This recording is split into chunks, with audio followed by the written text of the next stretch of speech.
மாணவர்கள் எவரும் போதைக்கு அடிமையாகாதீர்கள். அடிமையானவர்கள் மீண்டதாக சரித்திரமில்லை. எனவே உங்களையும் சமூகத்தையும் பாதுகாத்துக் கொள்ளுங்கள். உங்கள் நலன் கருதி கல்வி டிவி. தரம் 10, 11 இலக்கியம் எடுக்கின்ற மாணவர்களை உங்களை சந்திப்பதில் மிக்க மகிழ்ச்சி. சரி, நாங்கள் கடந்த வாரம் நாங்கள் பார்த்திருந்த நாங்கள் நாளைய புரட்சி என்ற கவிதையும் அதைத் தொடர்ந்து இருப்பு என்ற கவிதையினுடைய சிறு அறிமுகமும் பார்த்திருந்தாங்க. இந்த இருப்பு என்ற கவிதை இன்றைக்கு நாங்கள் அந்த இருப்பு என்ற கவிதையை பற்றி தொடர்ந்து பார்ப்போம். இதில் என்ன விஷயம் சொல்லப்பட்டு இருக்கின்றதுன்னு சொல்லி தொடர்ந்து நாங்கள் அதை பார்ப்போம். சரி, கவனிக்கப்படியே இருப்பு இது உங்களுக்கு தெரியும். இப்போ கடந்த வகுப்பில் சொன்ன போல ஜாழ் மாவட்டத்தை புறப்படமாக கொண்ட திருமாவளவன் என்பவரால் எழுதப்பட்டதுதான் இந்த கவிதை. இவருடைய இயற்பெயர் கனகசிங்கம் கருணாகரன். இவருடைய இயற்பெயர் கனகசிங்கம் கருணாகரன். இவர் தற்போது புலம்பெயர்ந்து கனடாவில் வசித்து வருகின்றார். ஆரம்பத்தில் கட்டட தொழில்நுட்ப மேற்பார்வையாளராக பணிபுரிந்த இவர் அதன் மீது கொண்ட ஆர்வத்தின் காரணமாக இந்த தன்னுடைய ஆளுமைகளை வெளிப்படுத்தியிருந்த இந்த கவிதைகளூடாக பொதுவாக இவர் யுத்தத்தை தின்போம், பனிவயல் உழவு, அகுதே இரவு, அகுதே பகல் முதலான கவிதை தொகுப்புகளை வெளியிட்டு இருக்கின்றார். இப்படியாக வெளியிடப்பட்ட அவருடைய கவிதைகளில் ஒன்றுதான் இந்த இருப்பு. அதாவது இந்த மீன் தொட்டி உங்களுக்கு தெரியும். எல்லோருடைய வீடுகளிலேயும் பொதுவாக இந்த மீன் தொட்டி இருக்கும். 4 பக்கமும் கண்ணாடிகளால் கண்ணாடி சுவர்களால் அமைக்கப்பட்டு அதுக்குள்ள செயற்கை தாவரங்கள் போட்டு செயற்கை சுவாசம், செயற்கையாக ஒளியெல்லாம் ஏற்படுத்தி வெளிச்சத்தை எல்லாத்தையும் நாங்கள் ஏற்படுத்தி என்ன செய்வோம், அதுக்குள்ள அழகழகான வண்ண மீன்களை எல்லாம் வளர்ப்போம். நேரம் தவறாது, குறித்த நேரத்துக்கு நேரம் தவறாது அதுக்குரிய பதப்படுத்தப்பட்ட உணவுகளை எல்லாம் போட்டு அதை நாங்கள் மகிழ்ச்சிகரமாக நாங்கள் என்ன செய்வோம், அந்த மீன் தொட்டியை நாங்கள் பார்ப்பதற்கு அழகாக வைத்திருப்போம் வீடுகளில். எங்களை பார்த்தது நாங்கள் என்ன மீன் தொட்டிகளுக்கு மீன் நாங்கள் அழகாக சுதந்திரமாகத்தானே அதை நாங்கள் வைத்திருப்போம் என்பதுதான் எங்களுடைய நினைப்பு. அந்த பார்க்க அது எங்களுக்கு மன மகிழ்ச்சியை தருகின்றது, அது வேறு விஷயம். ஆனாலும் அந்த மீன் தொட்டிக்கு நாங்கள் சந்தோஷம் சுதந்திரமாகத்தானே அதை விளையாட விடுகின்றோம் சொல்லி அதை நீந்தி விளையாடுகின்றதுக்கு நாங்கள் பார்த்துக்கொள்கிறோம்னு நினைக்கிறோம். உண்மையை பார்ப்பதற்கு தான் அந்த மீன்களுக்கு எங்களுக்கு தான் அது மீன் சுதந்திரமாக இருக்கின்றது. ஆனால் உண்மையிலேயே இந்த மீன் குஞ்சுக்கு தான் தெரியும் அது தனக்கு ஒரு சொகுசான இடமல்ல, சொகுசான சிறை என்பது. அப்போ இந்த மீன் குஞ்சு தான் தன்னுடைய வாழ்க்கை, சிறை வாழ்க்கை எப்படி சொகுசான சிறை வாழ்க்கை. அலங்கரிக்கப்பட்ட பல்வேறுபட்ட அலங்கார அமைப்புகளுடன் செயற்கையான தாவரங்கள், நேரம் தவறாத அந்த உரிய காலத்துக்குரிய உணவு, அந்த பதப்படுத்திய உணவுகள் என்று சொல்லி அவை தான் எங்களுக்கு எங்கே தரப்பட்டு இருக்கின்றது என்பது மீன்களுக்கு வடிவாக தெரியும். அப்போ அது அந்த சூழலுக்குள்ளே வாழுகின்ற அந்த மீன் இவ்வளவு எல்லாவற்றையும் எங்களுக்கு செய்து தந்திருக்கின்றார்கள். அப்படி நீ சொகுசான சிறைக்குள்ளே இரு என்பது. அதுக்கு தான் நான் சிறை வாழ்க்கைன்னு சொன்னால், ஒரு மீன் தான் பிறந்து வளர்ந்த அந்த சூழலில் சுற்றி தெரிவது தான் அதற்குரிய சுதந்திரமான வாழ்.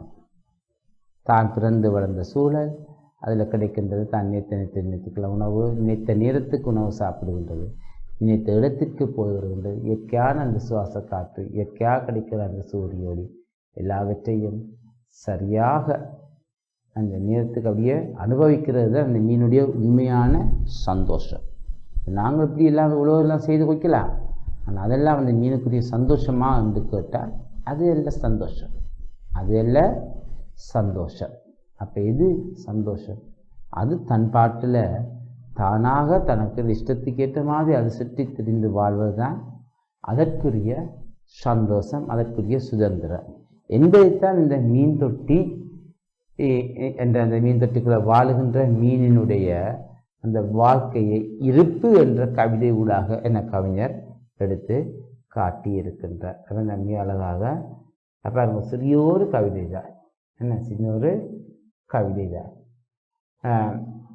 சிறுதொட்டி சுவர்ணாங்கம் கண்ணாடி நஞ்சு நீக்கி வடிகட்டி நிரப்பிய நீர் நீரிடை மிதக்கும் செயற்கை தாவரங்கள் மட்டுப்படுத்தப்பட்ட மின் வெளிச்சம் மின் சூடாக்கியின் கனகனப்பு 18 தயார் செய்யப்பட்ட உணவு நேரம் தவறாத உபசரிப்பு சௌசு சிறைக்குள்ளிருந்து தன் வாழ்வின் துயரை பாடுகிறது மீன்குஞ்சு. பாருங்க எப்படி அழகா அந்த கவிதையோட அதை எடுத்து காட்டியிருக்கின்றார்.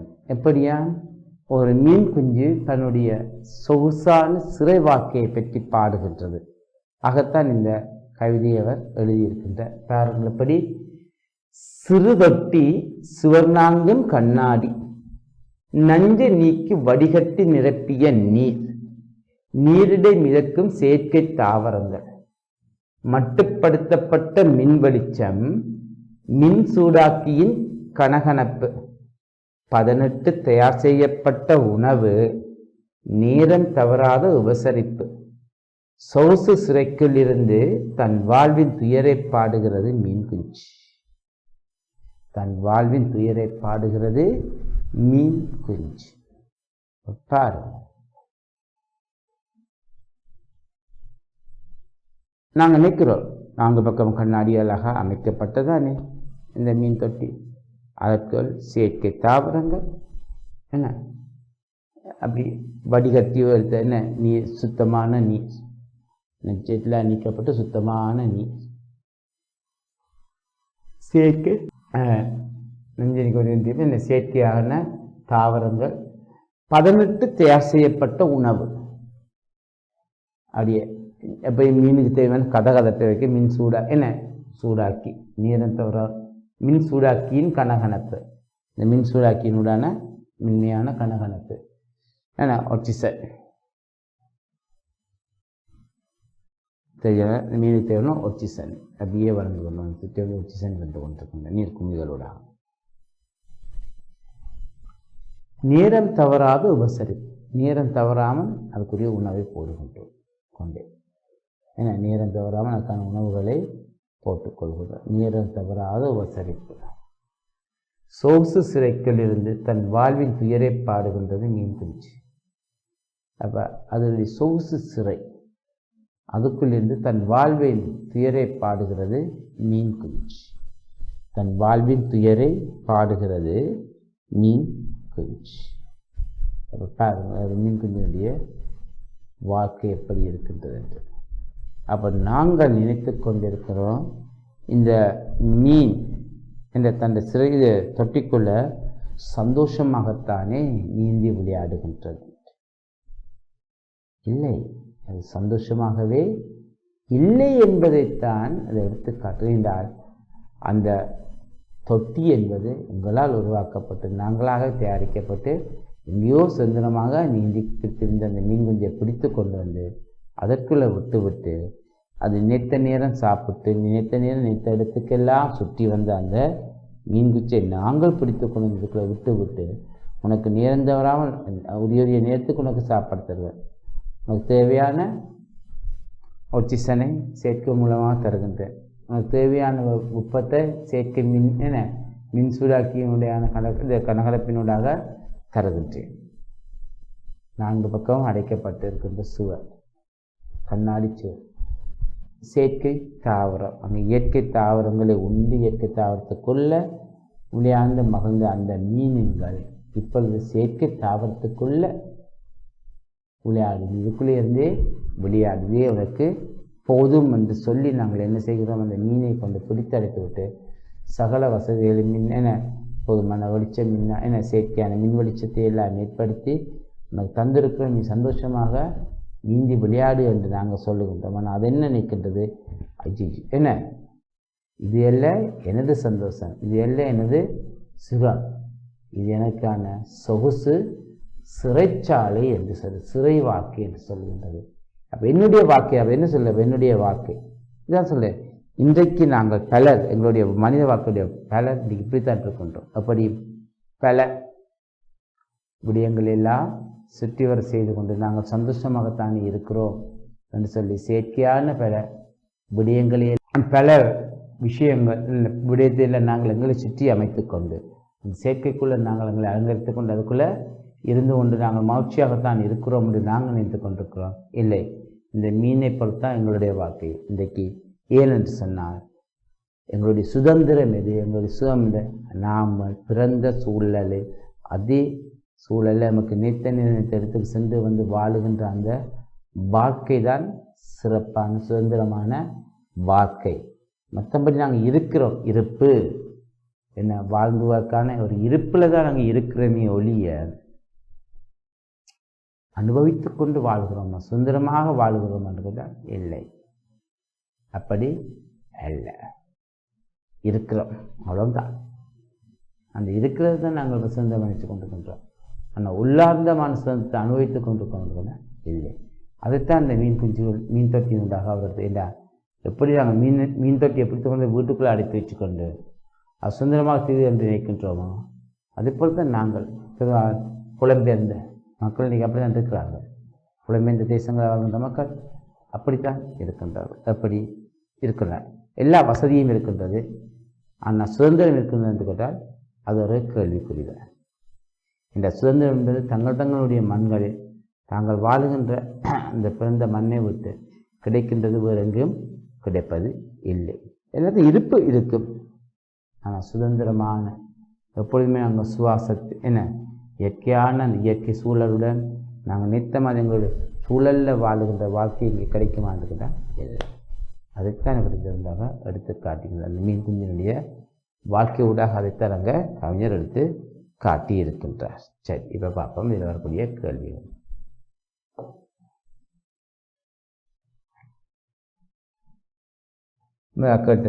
கவிதையின் தலைப்பு அதன் கருத்தோடு எவ்வாறு பொருந்துகிறது? கவிதையை வாசிக்கும் போது உமக்கு ஏற்படும் உணர்வு அல்லது அனுபவம் யாதென கூறுக. சோசு சிறைக்குழிந்து தன் வாழ்வின் துயரை பாடுகிறது மீன் குஞ்சு. இவ்வரிகள் மூலம் கவிஞர் எதனை கூற முற்படுகின்றார்? முதலாக பார்ப்போம், கவிதையின் தலைப்பு அதன் கருத்தோடு எவ்வாறு பொருந்துகிறது. ஏற்கனவே உங்களுக்கு சொல்லி தந்தது என்ன விளங்கப்பத்தி சொல்லி இருப்பு என்று. தலைப்பு என்னது? இருப்பு. தலைப்பு என்னது? இருப்பு. இருப்பு என்பது என்னது? ஓகே, இருக்கின்றது. பாருங்கள், நாங்கள் அழகாக இருக்கின்றோம், எங்களுடைய அழகாக இருக்கின்றோம். இருப்பு. அப்போ இருப்பு என்ற என்னது? நாங்கள் எங்களுக்கான தேவைகள் எல்லாம் பூர்த்தி செய்யக்கூடிய வகையில் நாங்கள் ஒரு இடத்துல இருத்தோம் சொன்னால் அது இருப்பு. எங்களுக்கு எங்கே போனாலும் எங்களுக்கு தேவையான வசதியான அடிப்படை தேவைகள் எல்லாவற்றையும் பொறுத்து நாம் விரும்புவற்றை எல்லாம் பூர்த்தி செய்யக்கூடிய வகையில் எங்களுக்கு இருக்கின்றது என்று நாங்கள் நினைத்து கொண்டிருக்கின்றோம். ஓகே, சரி, அதான் இருக்கிறப்படி நாங்கள் இருப்பு. மீன் கொஞ்சம் அப்படித்தான். பாருங்கள், ஒரு மீன் தொட்டி எப்படி மீனுக்கு தேவையான உணவு, வெளிச்சம், கதகதப்பு எல்லாம் அங்கே கிடைக்கின்றது. அந்த சூழல் வாழ்கின்ற சூழலுக்குரிய அந்த தாவரங்கள் எல்லாமே அங்கே இருக்கின்றது. எல்லா கதகதப்பாக அங்கே இருக்கின்றது. வடிவாக நாங்கள் பார்த்து கொண்டிருக்கின்றோம். சந்தோஷம் இருக்கின்றது. வாழ்ந்து கொண்டு தான் இருக்கின்றது. அழகாக அங்கே வாழ்ந்து கொண்டிருக்கிறது. அந்த என்ன நிரந்தர உபசரிப்பு உணவுகள் என்றெல்லாம் அந்த மீனுக்கு கிடைக்கின்றது. நேரமே தவறாத வடிவத்தில் அங்கே அவைத்துக்கு கிடைத்து கொண்டு இருக்கின்றது. இதெல்லாம் சரியாக அங்கே அந்த மீனுக்கு கிடைக்கின்றது, கிடைத்து கொண்டு தான் இருக்கின்றது என்பதை நாங்கள் என்ன செய்கின்றோம் சொன்னால் பார்க்கக்கூடியதாக இருக்கின்றது என்பதை நாங்கள் இங்கே அவதானிக்கக்கூடியதாக இருக்கின்றது என்பதை நாங்கள் பெற்றுக்கொள்கிறோம் அல்லவா? அப்போ இருப்பு என்று அந்த மீன் தான் வாழ்வதற்குரிய என்ன தான்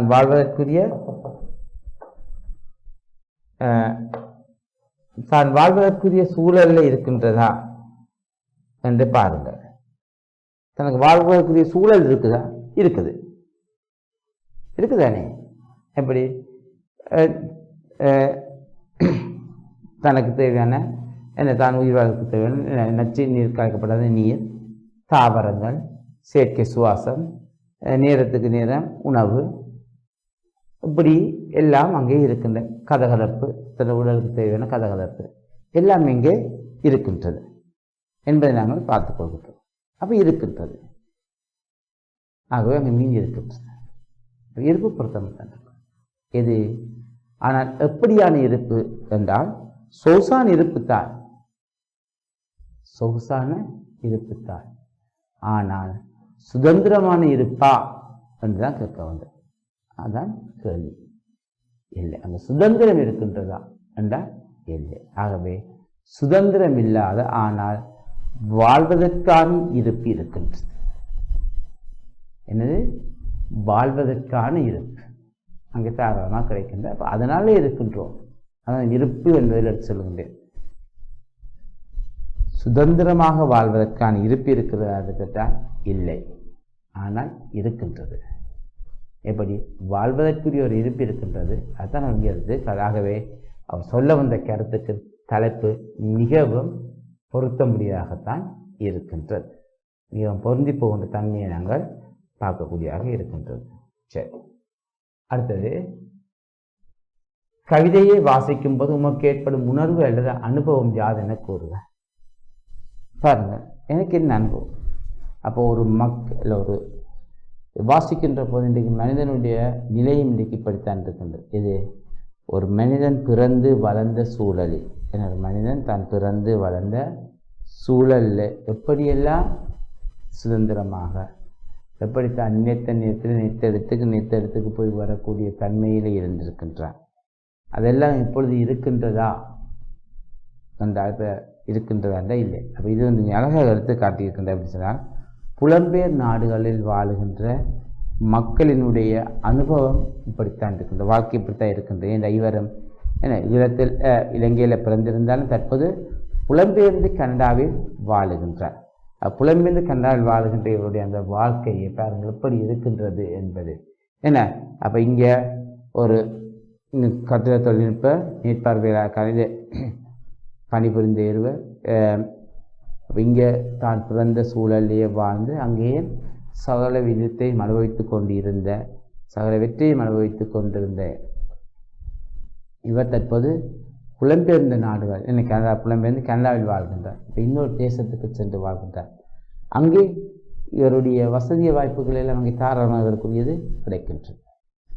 இந்த புலம்பெயர் நாடுகளில் வாழுகின்ற பலர் இப்படி தான் வசதியாக வாழ்கின்றார்கள். ஏன்னா தங்களுக்கு தேவையானவற்றை எல்லாவற்றையும் 4 பக்கமும் சுத்தப்பட்டு அரைக்கப்பட்டு அதற்குள்ள சகல வசதிகளை கொண்டு பக்கத்தில் யார் இருக்கிறார் எது இருக்கா என்று கூட தெரியாத அளவிற்கு சுற்றி வாழ்கின்ற நீரம் தவறாத ஓட்டம். எனக்கு நேரத்துக்கு தவறாத ஓட்டம். அப்போ நேரம் தவறாத ஓட்டம், நேரம் தவறாத உணவு, அப்படி குறிக்கப்பட்ட உணவு. அந்த நேரத்துக்கு உணவு சாப்பிட்றோம், குறித்திருக்கோம். இந்த நேரத்துக்கு இந்த நேரத்துக்கு சாப்பிட்றோம். இப்போ நேரம் தவறாத உபசரிப்பவங்களுக்கு நாங்களே வைத்துக் கொண்டிருக்கின்றோம். இங்கே அப்படி வீட்டில் இருக்கிற நம்ம அப்போ பசிக்கிற நேரமெல்லாம் சாப்பிடுவோம். எப்போ பசிக்கிற இருக்கிறது தெரியாது, அப்படி இன்னும் சாப்பிடுவோம். நாங்கள் அப்படி இல்லை. அதுதான் டைம் என்ன அந்த நேரம்.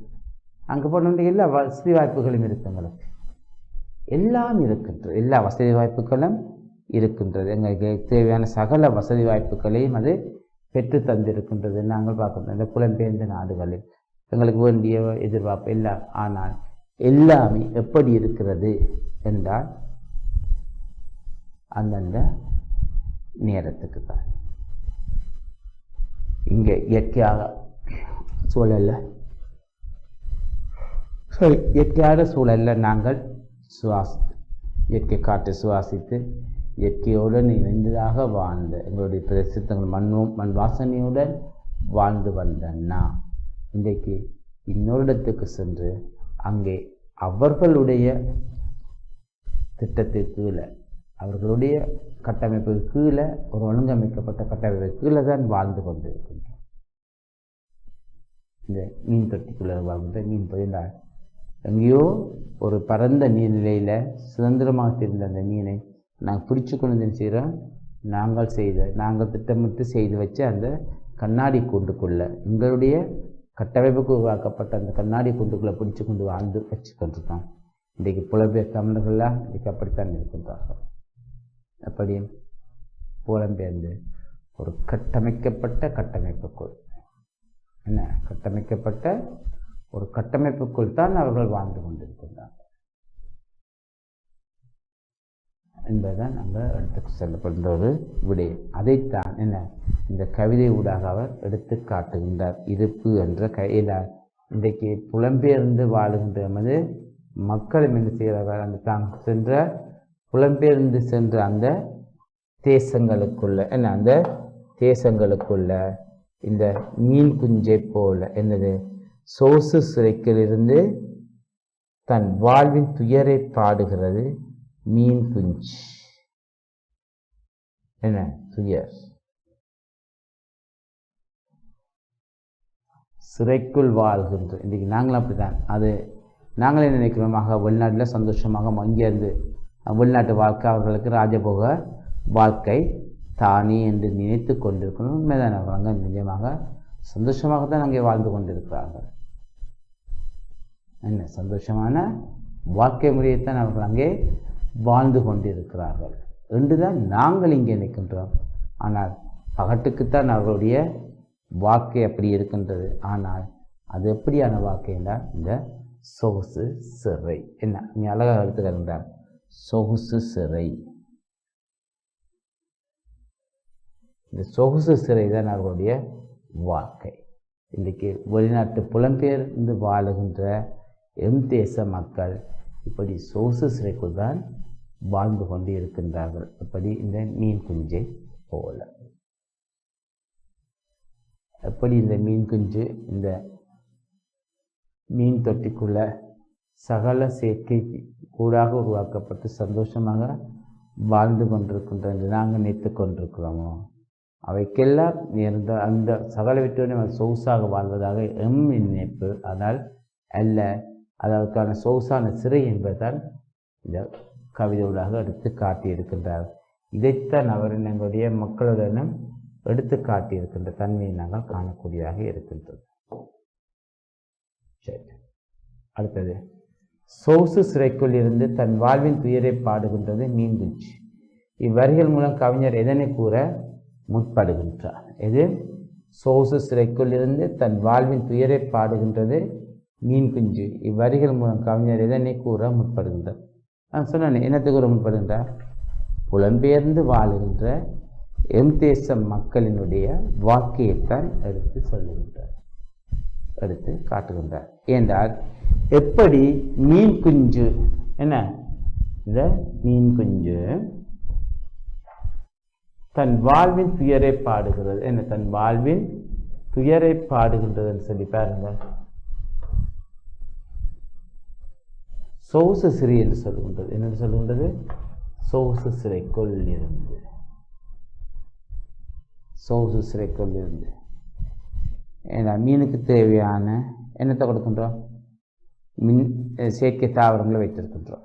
4 பக்கமும் கண்ணாடி, சுவர், சுத்திகரிக்கப்பட்ட நஞ்சு நீக்கப்பட்டு சுத்திகரிக்கப்பட்ட நீர், நீருக்குள்ள அழகாக காட்சியளிப்பதற்கான செயற்கை தாவரம், அந்த செயற்கை தாவரம், மின் சூடாக்கியின் கனகனப்பு. மீனுக்கு தேவையான வெப்பம், இந்த தேவையான வெப்பம். செயற்கை சுவாசம், இந்த மீன் குஞ்சு வாழ்கின்றது. இந்த நீரில் அதிக அளவு சுவாசம் மீன் சுவாசிப்பதற்கு ஆக்சிஜன் தேவை. செயற்கை சுவாசம், செயற்கையாக அந்த ஆக்சிஜன் அங்கே வழங்குகின்றோம், செயற்கையான சுவாசம். இப்படி எல்லாவற்றையும் கொடுத்து, ஆனால் அடைக்கப்பட்ட 4 பக்கமும் அடைக்கப்பட்ட சூழலுக்குள் நீ வாழு என்று சகலவற்றையும் ஏற்படுத்தி கொடுத்து, அது மட்டும் இல்லாமல் அவர் வாழ்வதற்கு தேவையான நேரம் தவறாக உபசரிப்பு, காலை மாலை இரவு சொல்லி 3 நேரங்கள் நேரம் தவறாக உபசரிக்கின்றார். இந்த மீனுக்கு தேவையான உபசரிப்பு வழங்குகின்றார், நேரம் தவறாத உபசரிப்பு. இப்படியாக அந்த மீன் குஞ்சு என்ன செய்கின்றதுன்னு சொன்னால் தன்னுடைய வாழ்வையை எடுத்து காட்டுகின்றோம். அவர் கட்டமைக்கப்பட்ட, நாங்கள் கட்டமைத்த ஒரு கட்டமைப்புக்குள்ளே மீன் குஞ்சை வாழ வைக்கின்றோம். அதே போலத்தான் நாங்கள் புலம்பெயர்ந்து சென்ற தேசங்களில் எல்லாம் நாங்கள் வாழுகின்றோம். எப்படி வாழ்கின்றோம்? நாங்கள் சென்ற தேசத்தவர்களால் கட்டமைக்கப்பட்ட ஒரு கட்டுக்கோப்புக்குள் இருந்து கொண்டு வாழுகின்றோம். இங்கு எங்களுடைய நாட்டில், எங்களுடைய மண்ணில் சுதந்திரமாக நாங்கள் வாழ்ந்ததைப் போல அங்கு வாழ முடியாது. ஏன், அவர்களுக்குரிய ஒரு கட்டமைப்பு இருக்கின்றது. அந்த கட்டமைப்புக்குள் தான் நாங்கள் வாழ வேண்டும் என்பதை அங்கு நாங்கள் சகல செல்வாக்கோடு செல்வங்களோடையே தான் நாங்கள் இங்கே இருக்கின்றோம். நிறைய வாக்கு வசதியோடு இருக்கின்றோம், இல்லைன்னு சொல்லவில்லை. ஆனால் அவையெல்லாம் எப்படி இருக்கின்றது சொன்னால், எனக்கு சொகுசாக பகட்டாக வெளியே தெரிந்தாலும் இல்லை, அது ஒரு சொகுசான சிறை வாழ்க்கை தான். இங்கே மீன் குஞ்சு எப்படி மனம் விட்டு அப்படி தன்னுடைய துயர சொல்ல முடியாமல் கிடைத்த அந்த சூழலுக்குள்ள அவை வாழ்ந்து கொண்டிருக்கிறதோ, அதே போலத்தான் அங்கே புலம்பெயர்ந்து வாழ்கின்ற மக்களும் தங்களுடைய துயரை சொல்ல முடியாமல் தங்களுக்கு கிடைத்த அந்த சூழலுக்குள்ள, அந்த சூழலுக்கு ஏற்ற வகையில் அவர்களும் வாழ்ந்து கொண்டு வருகின்றார்கள். இந்த மீன் குஞ்சை போல் வெளியில் சில பார்ப்பவருக்கு தான் அவர்கள் சொகுசாக தெரிந்தாலும் உண்மையில் அதுதான் அவர்களுக்கு சொகுசான சிறை என்பதை அவர்களுக்கு மட்டும்தான் தெரியும். அதை வெளியே சொல்ல முடியாமல் வாழ்ந்து கொண்டிருக்கின்றார்கள் அந்த புலம்பெயர் மக்கள். அதைத்தான் இந்த கவிதை ஊடாக அவர்களுக்கு காட்டி இருக்கின்றார். அப்போ கவிதை மூலமாக இந்த கவிஞர் கூற முற்படுவது என்ன என்று சொன்னால், என்ன ஒரு மீன் குஞ்சினுடைய வாழ்க்கை ஊடாக மீன் குஞ்சு எப்படி தன்னுடைய கட்டமைக்கப்பட்ட ஒரு ஒழுங்கமைப்பு கட்டமைக்கப்பட்ட வாழ்க்கைக்குள் சொகுசாக வாழுகிறோம் என்று நினைத்து கொண்டு நாங்கள் இருக்க அல்ல, அது சொகுசு அல்ல, அதற்கான மீனுக்கான சொகுசான சிறை என்பதை உணர்ந்து கொண்டு மீன்தான் வாழுகின்றது. அதே போல்தான் நாம் புலம்பெயர் மக்கள் நாங்கள் இங்கேருந்து நினைத்து கொண்டிருக்கிறோம். அவர்கள் சந்தோஷமாக மகிழ்ச்சியாகத்தான் இருக்கிறார்கள், சகல செல்வங்களும் பெற்று நல்ல வசதி வாய்ப்போடு தான் இருக்கிறார்கள் என்றால், ஆம், வசதி வாய்ப்பு தான், சுதந்திரம் இருக்கின்றதா என்றால் அது கேள்விக்குறித்தான். சுதந்திரமாக இருக்கிறோம் என்பது அவர்களுக்கு ஒரு கேள்விக்குறியாகத்தான் இருக்கின்றது என்பதைத்தான் அதன் மூலமாக அவர் அங்கே எடுத்து காட்டி இருக்கின்ற இந்த வட்டத்தின் மூலமாக எடுத்து காட்டியிருக்கின்ற விடயம் அது தான். ஆகவே இந்த இருப்பு என்ற கவிதையினூடாக கவிஞர் என்னத்தை கூற விளைகின்றார் என்று சொன்னால், ஒரு பரந்த நீர்நிலையில் சுதந்திரமாக நீர்நிலை வாழ்ந்தவரை மீன் குஞ்சை பிடித்து கொண்டு வந்து எங்களால் உருவாக்கப்பட்ட மீன் தொட்டிக்குள்ளே விட்டு அதை நாங்கள் சகல வசதியை மேற்படுத்தி கொண்டு மீனுக்கு சுதந்திரமாகத்தான் இருக்கிறது என்று நாங்கள் நினைத்து கொண்டிருக்கின்றோம். அல்ல, அது அதற்கான சுதந்திரமான இடமல்ல, சுதந்திரமான சிறை என்பதை எடுத்து காட்டுவதனூடாக எங்களை புலம்பெயர் மக்கள் இன்றைக்கு இப்படித்தான் வாழ்கிறார்கள் என்பது இந்த இருப்பு என்ற கவிதை ஊடாக அவர் எடுத்து காட்டியிருக்கின்றார். சரிதானே?